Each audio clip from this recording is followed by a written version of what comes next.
اس نے سیدھے کہا کہ نیو یارک کی زمین پہ نتن یاہو کھڑا ہو گیا تو میں اسے گرفتار کر لوں گا، جبکہ اس کے پاس 9% یہودی لابی کا ووٹ بھی وہیں پہ اسی امریکہ میں۔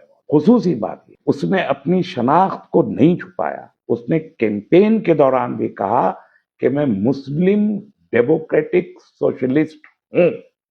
یہ بڑی بات ہے۔ ہمارے ملک میں جو لوگ سیاستدان ہیں، خصوصاً ہماری کمیونٹی سے، ان کو تو ٹیکا لگانے میں مزہ آتا ہے کہ آپ بتائیں کہ ہم تو گنگا دیوی اور جمنا دیوی کی مشترکہ تہذیب کے امین ہیں، تو وہ دیوی جی کا ٹیکا لگا کے اپنی شناخت کو ڈائلیوٹ کرنے کی کوشش کرتے ہیں، کمپرومائزز کرتے ہیں۔ اس پارٹی سے ٹکٹ نہیں ملا تو اس سے لے لو، یہ اگر 4 کروڑ مانگ رہی ہے وہ 5 کروڑ میں دے رہا ہے تو 5 کروڑ میں لے لو۔ وہ والے کمپرومائزز تو نہیں کیے۔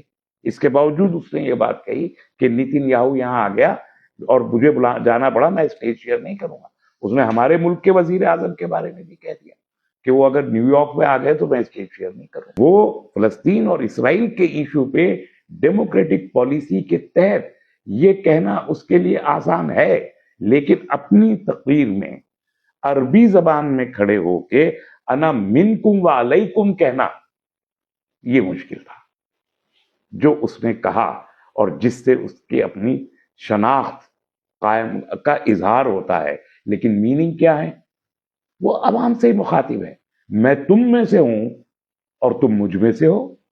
پیغام قرآن کا ہے، زبان قرآن کی ہے، لیکن اپیل عوام کو کرتی ہے۔ یہ ایک اسٹریٹجی ہے جو دنیا کے مسلم سیاستدانوں کو سمجھنا چاہیے۔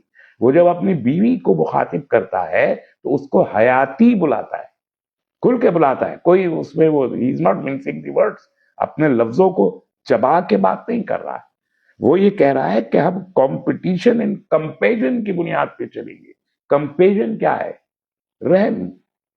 ہم رحم کی بنیادوں پہ، لوگوں کی ضرورت، لوگوں کے کو کتنا حق ملنا چاہیے وہ نہیں، اس کی ضرورت کی بنیاد پر ہم نیو یارک شہر کو بنائیں گے۔ تو یہ جو اعلانات اس کے ہیں، جو عوام کو اپیل کرنے والے بیان ہیں، اس میں وہ اپنی شناخت کے ساتھ وہ بیانات دے رہا ہے۔ یہ اس کی خاصیت ہے جسے نوٹ کرنا چاہیے، خاص طور پر ان لوگوں کو جو سیکولر ڈیموکریسی میں رہتے ہیں، مائنورٹی کا اسٹیٹس رکھتے ہیں اور ڈر جاتے ہیں۔